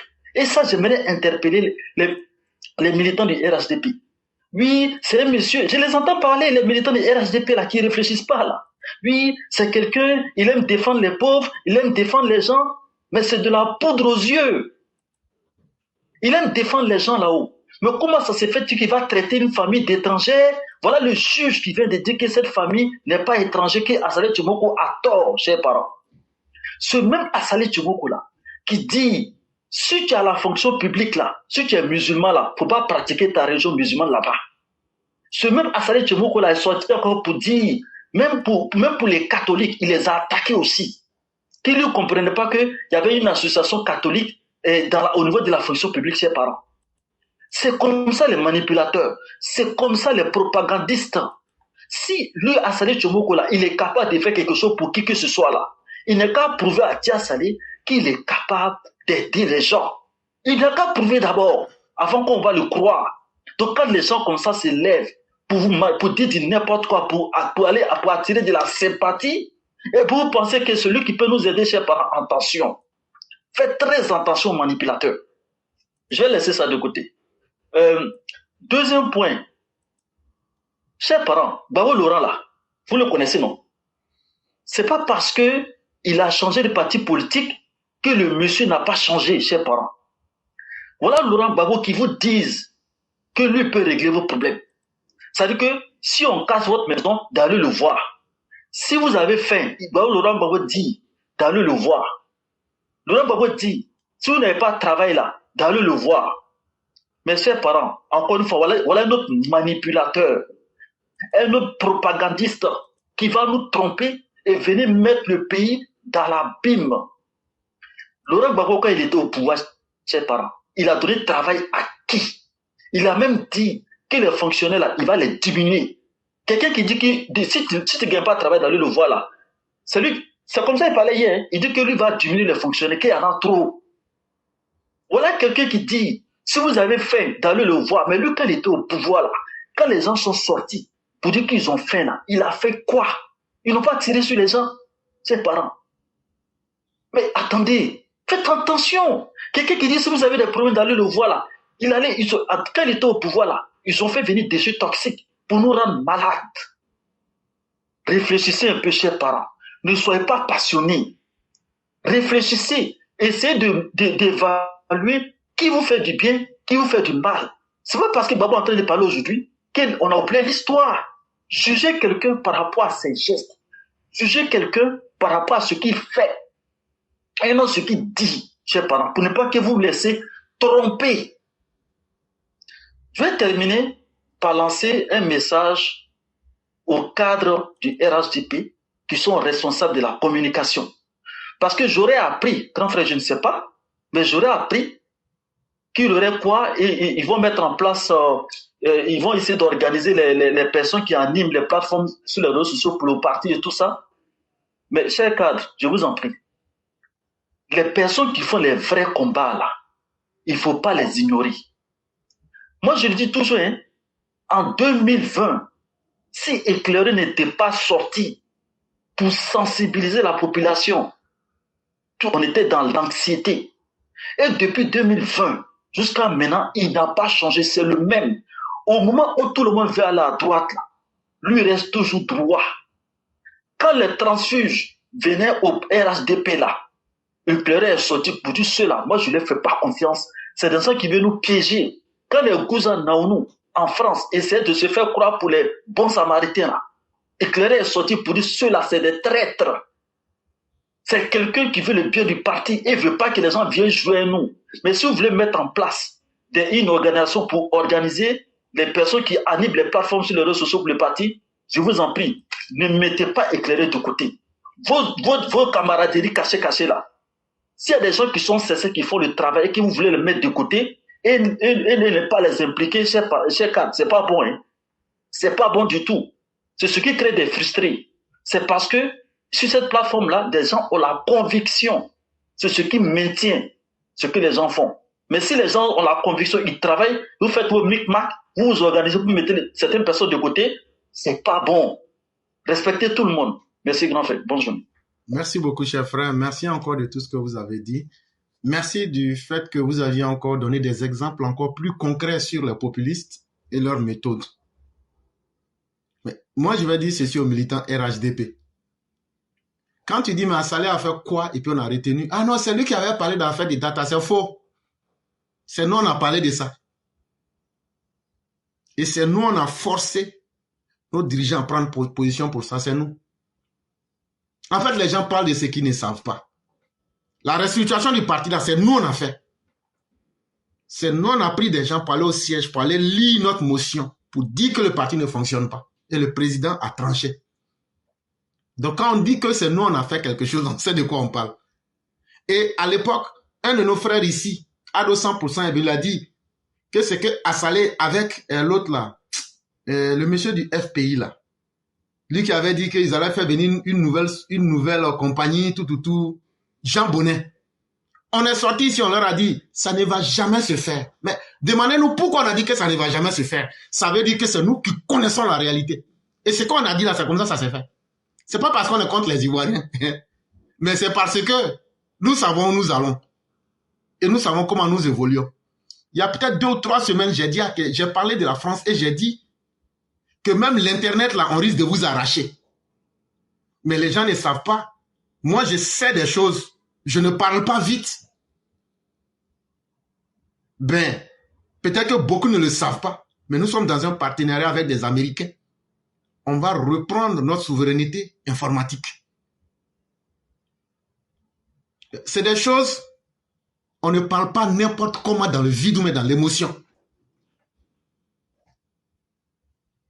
Mais quand vous allez voir là, peut-être ceux qui comprennent très bien les propos que je tiens vont dire, donc c'est si cela le gars là comptait et puis il est en train de dire que la France là, vous allez voir là, vous allez voir. Bientôt vous allez voir les Américains. Même notre Internet là, on va leur arracher. Ce qu'ils étaient en train de dire là, qu'on va prendre, qu'eux vont décider avec Free là. D'abord, ils ne sont pas les dirigeants. Eux ne peuvent pas signer de partenariat avec Free. Et même si Free devrait venir, les conditions de Free n'arrangent pas la Côte d'Ivoire et les conditions de la Côte d'Ivoire n'arrangent pas Free. Donc, ça ne pouvait pas se faire. On a organisé ici une émission, peut-être des mois et des mois en avant, où Ado 100% est sorti. Même le système de fibres optiques, on avait détaillé tout ça, on a mis ça à la disposition des gens. Et après, là, moi, j'ai envoyé les informations là au ministre de la Communication. Si je ne sors pas aujourd'hui pour vous dire, vous allez croire à ça. Donc, nous, on n'est pas dans les sentiments. Quand on vous dit que quelque chose ne va pas se faire, là, c'est parce qu'on est en connaissance de cause. Quand on vous dit que quelque chose va se faire, là, c'est parce qu'on est en connaissance de cause. Bon, ils ont parlé là-haut. Est-ce que le truc numé, ça a changé? Rien n'a changé. Donc, ils ont réussi quoi? Assalé Tchimoko n'a jamais rien réussi. Et chers militants, quelqu'un qui peut réussir quelque chose s'appelle Alassane Ouattara. Là où tout le monde a échoué là, lui il a fait et puis vous voyez. Mais vous n'avez pas confiance en cette personne-là. Vous partez pour rêver avec des gens. Quand même. Et chers frères, par rapport à la dernière information que vous avez évoquée, ne vous inquiétez pas. Dieu saura remettre chaque chose à sa place. Mais j'ai dit souvent que le vrai pouvoir ne se trouve pas là où les gens pensent. Je crois que ceux qui savent lire entre les lignes comprendront de quoi je parle. Le vrai pouvoir, là où beaucoup pensent que ça est là, c'est pas là-bas ça est. Le vrai pouvoir est toujours tranquille. Et le vrai pouvoir regarde toujours les choses à distance. Nous, notre objectif là, c'est que le président Ouattara là, lui qui a fait déterrer sa maman à cause de nous là, nous on a un respect trop grand pour l'acte qu'il a posé. Et si nous, on n'arrive pas à soutenir le président Ouattara pour que l'acte qu'il a posé, c'est parce que c'est à cause de lui que sa maman a été déterrée. C'est pas à cause de Téné Brahma Ouattara. Hein? C'est pas à cause de ses sœurs. Hein? C'est à cause de lui, Alassane, sa maman a été déterrée. C'est une lourde responsabilité. Mais il a fait ça pour qui? Il a fait ça pour qui? Il a fait ça pour la dignité des Ivoiriens. Il a accepté de porter ce manteau-là. Et des gens comme nous, on ne peut pas nous asseoir et puis regarder ce monsieur-là pour lui dire, ah, comme on dit, il est déjà fort là, c'est son seul combat. Non, il n'est pas un dieu à la fin de la journée. Et Oufo nous a dit qu'Alassane Ouattara, là, il n'aura jamais besoin de notre argent. Il n'aura jamais besoin de notre nourriture. Mais il aura besoin qu'on lui dise, frère, tu es en train de travailler. Papa, ce que tu fais là, c'est bien. Mais ce que tu fais là, ce n'est pas bien. C'est ça qu'on appelle soutenir quelqu'un. C'est pourquoi quand on n'est pas content du travail du président, là, nous, on sort ici pour dire ça sec. Mais ce qui est bien aussi, là, on dit aussi ça propre devant tout le monde. Quelqu'un qui a pu faire déterrer sa maman pour les autres, là. Si les gens ont lavé ton dos, là, toi-même, il faut laver ton ventre. Si Alassane Ouattara a pu laver notre dos, là, c'est à nous de laver notre ventre. C'est ce combat, ce monsieur-là. On ne va pas accepter qu'il soit humilié.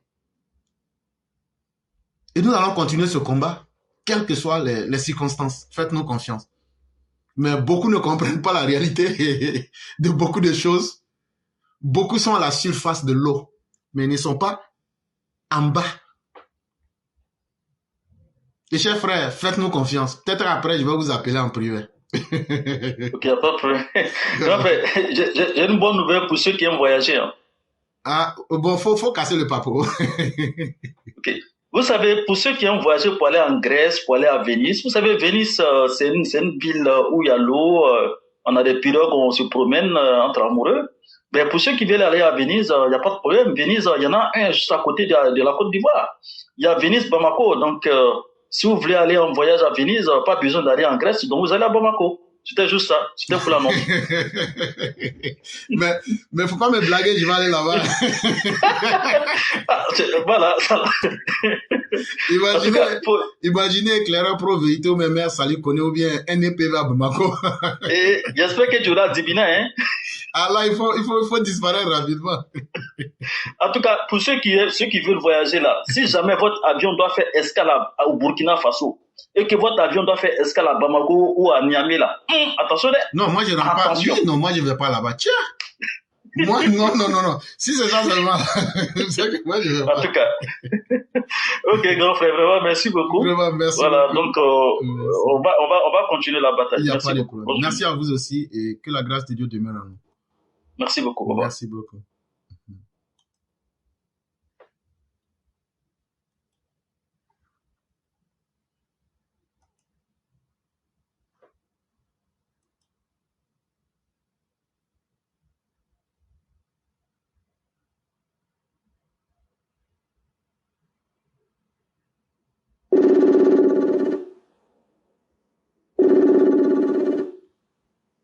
Allô?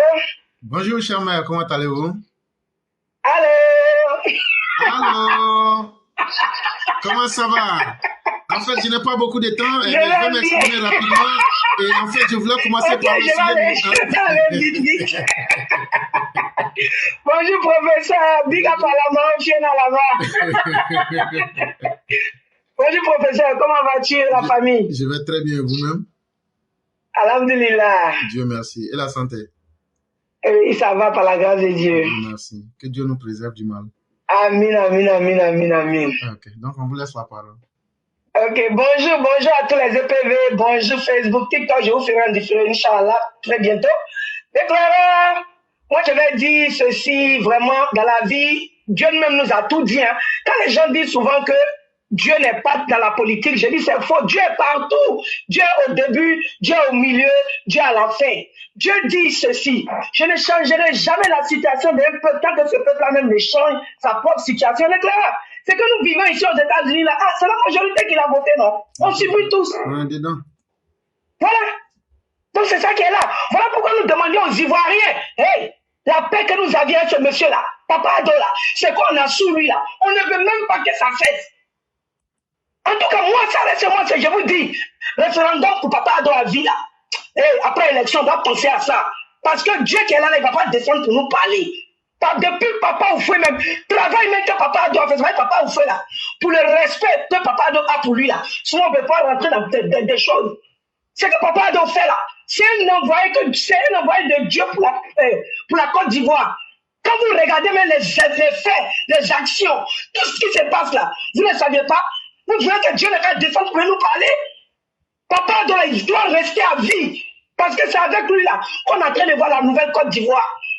Vous voyez comment cette opposition-là est? Ils n'ont pas changé, ils ne changeront pas. Voilà Soro Diom. Nous, on vous a toujours dit ici que Soro Diom ne changera pas. Tant qu'il n'a pas eu la tête de Papa Ado et de TBO. Et de TBO. C'est les deux.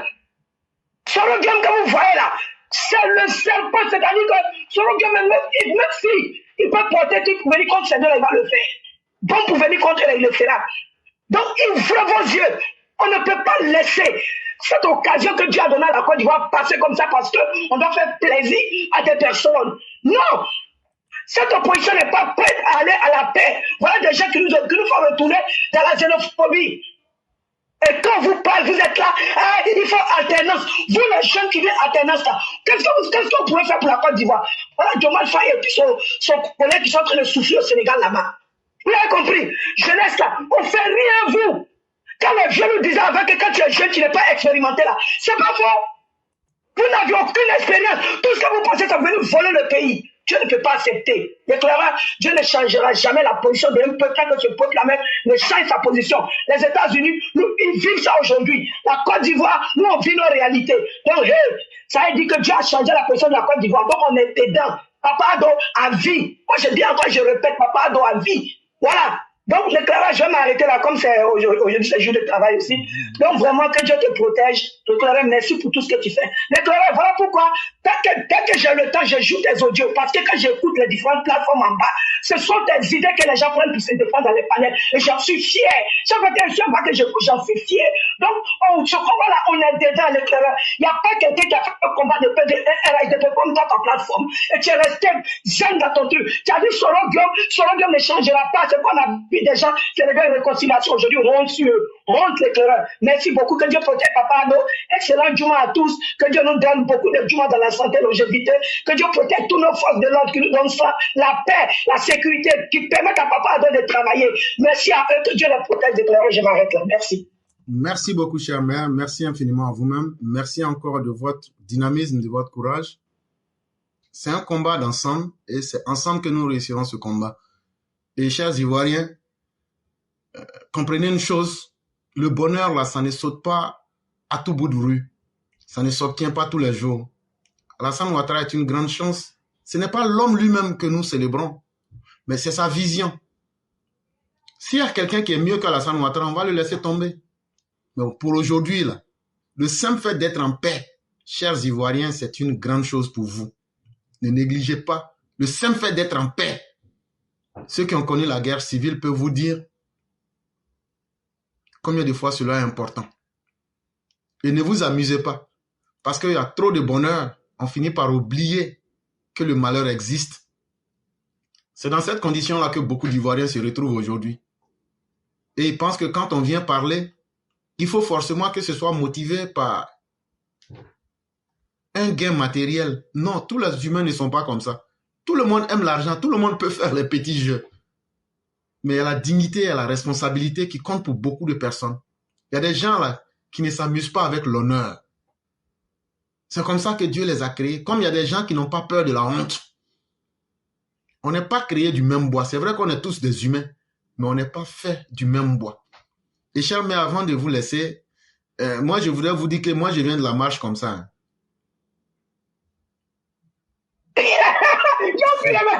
Aujourd'hui là c'est le 2D. Aujourd'hui là c'est le 2D. Il n'y a pas 2D. Ah ou bien peut-être il y a un autre 2 qui arrive. Tu vas dire à ces 2 mètres. Est-ce que 2 mètres ça vient? Moi je suis sorti avec le père Samba Kone, la maman Ami Kwadjo, la maman Fiona Koura. Elle est là. Allô. J'ai dit pardon, faut pas faire ça là, les gens vont nous voir parce que éclaireur le fou là, il dit il va prendre ma chaîne pour s'arrêter dans les quartiers là. Moi mais qui est allé chercher mon collant cycliste comme ça, c'est qui tu vas porter mon cycliste. Est-ce que tu avais ton leket? Est-ce que tu avais ton leket? Avec salopette. T'es bonne de plaisanter. Sinon aujourd'hui là le pays est tranquille. Hey, moi-même, matin, là, quand je me suis réveillé, Je t'assure. j'ai commencé à avoir peur, tellement le pays est tranquille. J'ai dit, aujourd'hui, là, c'était le 2D. Il n'y a pas 2-2. Bon, peut-être que c'est moi, j'étais au mauvais quartier. Peut-être qu'ils ont marché. Et puis moi, je n'ai pas su. Bon, prenons ça comme ça. Sinon, chez nous, au campement, là, on s'est demandé, est-ce que là, dès là, c'était pas aujourd'hui au campement, là-bas, nous, on était déjà en train de choses. Non, peut-être qu'aujourd'hui, c'est le 1er. Ok. Vendredi 1er mai 2060. Ah, Non, c'est non, compris. non, 1960. Parce que nous, c'est pas Lio. Et quand ils ont invité le vieux, il allait là-bas, on lui a dit, tu sais comment on marche? On lui a dit, à M. Traoré, on dit, tu sais comment on marche? Il dit, on dit, quand tu veux marcher là, tu fais une demande. Quand tu fais la demande là, après maintenant là, on va décider, avec toi, on va décider, itinéraire, route où tu vas aller marcher là. On va dire, tu vas marcher d'où à où? Quand tu vas finir de désigner là, on va dire, bon, pour ta propre sécurité, hein, on va mettre 2 personnes à côté de toi pour ne pas que les femmes du la versent l'eau glacée sur toi. Parce qu'il n'y a pas, on dit Dula est sale. Mais c'est parce que vous ne construisez pas caniveau dans le quartier de Dula que Dula est sale. Si vous construisez caniveau là, ils ne seront pas sales. Mais de toute façon, pour ne pas qu'ils vont verser leur eau de Seridaga là sur vous là, on va vous protéger tranquillement, vous allez faire votre marche. On dit, bon, marche là, tu vas faire quand? Vieux l'a dit, que c'est pas moi, j'ai dit, je vais marcher, j'ai parlé au nom du PDCI. On dit, bon, donc tu n'es pas prêt à marcher. Il dit, On dit, ok. On dit, on t'a bien expliqué, non, tu sais maintenant comment on fait, non? Il dit, on dit, bon, il faut rentrer à la maison. Vieux con, vieux bande de con. Si tu n'as pas envie de te respecter là, on va danser à Kobo poussière sur ta tête. Je vous ai dit, si quelqu'un s'amusait, et si quelqu'un s'amuse, c'est qu'on va vous montrer, sauvagerie, on va vous accueillir avec là. C'est moi, je vous donne cette garantie-là. Sortez seulement. De toute façon, on est énervé contre vous là. Si on vous attrape. Moi, matin, quand je me suis réveillé, j'ai dit à mes gars, j'ai dit, vérifiez le coin et puis dites-moi. Vérifiez seulement le coin. Sortez. De la manière chien poussé agouti là. C'est comme ça que vous allez vous sentir dans vos peaux. Hey, si vous êtes vraiment fort là, vous devrez inscrire vos militants. Vous vous mettez ensemble et puis vous partez Draman dans urne. Et puis vous prenez le pouvoir. C'est tout. Ou bien là, si la dictature de Draman ne vous plaît pas là, on vous a expliqué ce que le Mali est devenu aujourd'hui, comment ils vivent bien là-bas là. Allez là-bas. Donc, chers mères, merci infiniment à vous-même. Et que la grâce de Dieu demeure en nous. La Côte d'Ivoire est devenue trop sérieuse pour que des plaisantins se lèvent. De la même manière que eux pensent. S'ils occupent 1 centimètre de la route, parce qu'on est tous ivoiriens là, pour qu'eux vont venir troubler notre paix là. Comme c'est pas eux qui ont imposé la paix là, nous aussi on va aller pour leur imposer la paix là. Si quelqu'un sort d'un pays là, on va se casser les gueules. Ça, y a rien à faire. Et donc, à bon entendeur, salut. Sinon, aujourd'hui, là, c'est le 2 mai 2025. Il est 14h04 à Abidjan actuellement. Et quelqu'un qui dit quelque chose et puis il ne fait pas là, c'est que c'est toi-même qui es enfant bâtard. Comme de la manière, les gens qui sortent du PDCI sont des enfants bâtards là. C'est comme ça aussi que vous là, les enfants de Burkinabé, à Bobo Dioulasso, secteur 4, Monsieur Traoré de Bobo Dioulasso là, les enfants de Burkinabé là, qui veulent cacher pour dire qu'ils sont agnis là, alors qu'ils sont des enfants de Burkinabé. Quelqu'un même qui a honte de son patronyme. Justement, donc là, c'est eux là, quand ils parlent là, et puis ils ne font pas là, c'est eux les vrais bâtards en grand caractère. Non, on vous a dit de sortir. Pourquoi vous n'êtes pas sorti? C'est qu'on a apprêté pour vous attendre là. On allait vous donner ça avec bon cœur. Ah oui, faudrait pas penser que ça serait un dîner gala, hein. On vous attend. Donc, chers mères, merci beaucoup. Sinon, moi, je suis là. Peut-être qu'aujourd'hui, c'est le 6, le 7, moi, je ne sais pas, mais le 2 va arriver un jour. Le jour que le 2 va arriver là, le 2 va devenir 8. C'est là que vous allez voir, vous les gens du LHDP.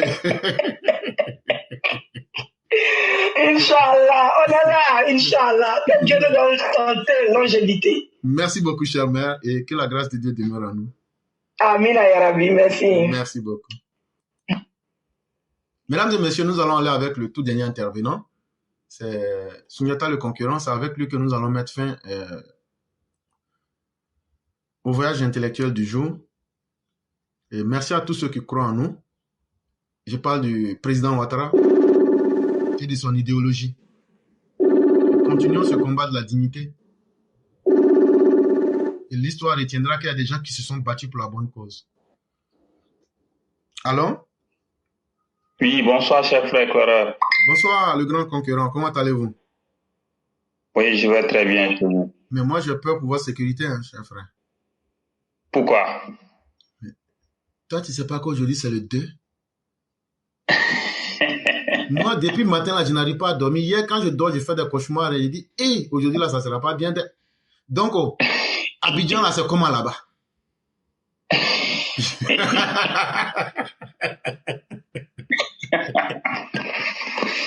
Alors, élection qui sera doux, là, quand tu vois, tu connais. C'est ça même. Des bandes de plaisantins qui pensent qu'ils peuvent l'ouvrir pour effrayer les gens. Hey, il vous faut plus que ça, hein? Quel que soit ce que vous allez utiliser là, nous, on vous attend déjà. C'est clair. Voilà. Donc, comme de la manière, grain de riz est mieux dans ce sac là, commencez à vous habituer aux lois, aux institutions. Commencez à respecter les autres. Sinon là, hey, tout le reste, c'est pas bon pour vous-même. Et donc, chers frères, je vais vous laisser la parole. Et moi, je vais dire merci à tous ceux qui nous ont suivis. Merci encore de nous faire confiance. Restons déterminés. Restons déterminés. Restons déterminés. Nous avons la plus belle idéologie politique. Nous avons le docteur Ouattara qui a fait le meilleur travail. Et nous avons les hommes les plus intelligents. Et nous avons les guerriers les plus... Comment je vais dire ça? Les guerriers les plus affirmés. Il n'y a pas quelqu'un qui est plus garçon que nous. Et donc là, on n'a rien à perdre. Et on a déjà tout prouvé. Même simple débat, on dit venez là, on vous borrow dans ça encore. Donc aujourd'hui, là, les Ivoiriens ont vu la vérité. Et donc, moi, je vais m'arrêter là. Quand vous aurez fini, vous faites directement la conclusion. Je dis merci à tous ceux qui nous ont suivis et que Dieu nous préserve de tout ce qui est négatif et que Dieu maintienne la paix et la sécurité en Côte d'Ivoire et partout ailleurs. Vraiment, merci beaucoup. Ceux qui veulent s'effrayer, qu'ils continuent de s'effrayer. En tout cas. Ceci étant, le pays avance très bien. Donc, nous allons parler de quelques projets dans le Grand Abidjan. Il faut dire que dans le Grand Abidjan, il y a plusieurs projets en cours et à venir. Ici, nous allons parler de quelques projets à venir et quelques projets en cours. Il faut rappeler qu'il y aura le pont de Vridi. Le pont de Vridi, c'est un autre pont qui va partir depuis Marcouri pour enjamber le canal de Vridi pour continuer vers le Pougon. Il y aura également le pont qui va relier Benjerville à Grand Bassam. Il y aura également l'échangeur de la gendarmerie d'Abobo. Et en ce moment même, il y a un grand marché qui est en construction dans la commune d'Abobo. Il faut aussi préciser qu'il y a un data center dont la première pierre a été posée, qui verra le jour à Abidjan. Donc nous allons parler un peu de quelques caractéristiques du data center et également du pont de Vridi. Donc, il faut dire que le data center, ce sera le data center le plus grand de l'Afrique de l'Ouest. C'est le fruit d'un partenariat entre la Côte d'Ivoire et les États-Unis. Son coût sera de 36 milliards de francs CFA. Il sera bâti sur une superficie de 20 000 mètres carrés. Capacité de stockage sera 2200 terabits et d'une puissance de 1 mégawatt. Concernant le pont de Vridi, permettez-moi de vous faire lecture de cette information très pertinente. Pont de Vridi, un pont réunit deux rives. C'est une main tendue entre les hommes. C'est un geste d'optimisme, mais c'est aussi un ouvrage d'art. Il peut marquer l'image d'une ville comme le Tower Bridge à Londres, le pont Neuf à Paris, ou le Golden Gate à San Francisco. Dans le même esprit que le pont Félix Houphouët-Boigny a été conçu par l'architecte Michel Badini et le pont de Gaulle par l'architecte Henri Chaumette, le pont de Vidi a été pensé par l'architecte Pierre Fakoui. Son projet marquera le paysage de la capitale économique, l'agglomération du Grand Abidjan ne se développant que vers le nord, au-delà d'Anyama vers Azaguié et vers l'est jusqu'à Bingerville et Grand Bassam. Le gouvernement ivoirien a envisagé la construction d'un ouvrage de franchissement du canal d'Ivridi qui permettrait d'ouvrir à l'urbanisation près de 15 000 hectares au sud-ouest de l'agglomération. Pour ainsi rééquilibrer le développement urbain d'Abidjan, limiter ses extensions au-delà des limites actuelles, offrir au port autonome d'Abidjan de vastes terrains facilement aménageables pour ses besoins de fonctionnement futurs, c'est-à-dire les quais commerciaux, le port minéralier, les zones industrielles, voire la création d'un port franc, etc. Et contribuer à la grande liaison côtière panafricaine de Dakar à Lagos. Entre un pont viaduc et un tunnel, les études menées ont été largement en faveur du pont. Ainsi, PFO Construction a imaginé un ouvrage avec une partie centrale constituée d'un pont haubané de 740 mètres de long, porté par deux pylônes de 190 mètres de haut pour permettre le passage des plus gros porte-conteneurs. La hauteur libre sous le pont, en sa partie centrale sur 250 mètres de large, atteint les 70 mètres. Le tablier du pont portera 3 voies de circulation dans chaque sens avec un passage séparé pour les piétons et les cycles. Dans chaque sens, une voie sera réservée aux bus avec possibilité de la dédier ultérieurement au tramway. De part et d'autre, l'accès se fera par des rampes de 200 mètres suivies de viaducs de 900 mètres. La longueur totale de l'ouvrage atteindra ainsi 3000 mètres. L'ouvrage comprend également les raccordements sur la voie existante, l'aménagement des carrefours au sol et une barrière de péage. La hauteur libre sous le pont de 70 mètres va permettre le passage des plus gros porte-conteneurs. Voici les informations principales sur le pont de Vidi. Donc vous comprenez que ce pont-là, il sera le plus haut d'Abidjan. Voilà. Parce qu'un pont qui va aller à une hauteur de 70 mètres pour permettre le passage des plus gros porte-conteneurs, cela veut dire que c'est un projet gigantesque et pharaonique. Donc voici un peu l'essentiel de nos informations de ce jour. Nous vous remercions, comme pour vous dire que le pays est en chantier, la Côte d'Ivoire avance très bien. Donc il faut que les Ivoiriens prennent conscience que ce travail-là qui est en train de se faire leur appartient et qu'il faut soutenir la vision actuelle le plus longtemps possible pour rester au pouvoir sur une très longue période, voire plusieurs siècles. Je vous remercie. Vraiment, merci à vous-même, Jonathan Le Conquérant. Merci pour cette qualité impeccable de votre travail. Vous expliquez les choses les plus difficiles pour que tout le monde puisse les comprendre. Et vous encouragez surtout à croire en l'avenir à travers le travail. On ne peut pas demander mieux. Vraiment, merci à vous-même. Et continuons. Et que Dieu donne beaucoup de Alassane Ouattara à la Côte d'Ivoire, des travailleurs, des gens dignes. C'est le plus important pour un pays. Et non des fanfarons et des amuseurs publics. Vraiment, merci à vous. Merci à tous ceux qui nous ont suivis en ce 2 mai 2025. Je tiens à vous dire qu'aujourd'hui, c'était le 2 mai 2025, le jour de l'apocalypse prévu par le PDCI et les opposants ivoiriens. Mais tout s'est passé. Le soleil est sorti à l'est et s'est couché à l'ouest. La mer n'a pas bouilli.